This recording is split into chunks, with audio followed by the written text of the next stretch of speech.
ایک مرتبہ اللہ کے نبی حضرت دانیال علیہ الصلوۃ والسلام سفر کر رہے تھے جنگل کا، تو راستے میں دیکھا تو ایک گنبد نظر آیا۔ جب اس کے قریب گئے تو قریب ایک قبر تھی اور اس پر ایک تلوار رکھی ہوئی تھی اور جس پر ایک تحریر نقش تھی۔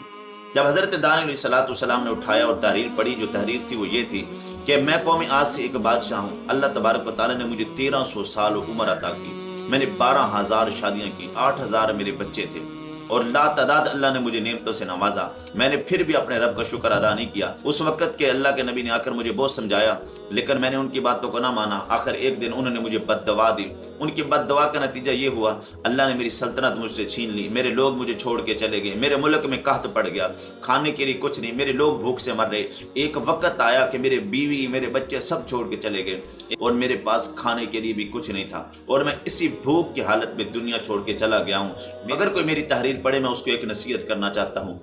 کہ خبردار، اس دنیا کے قریب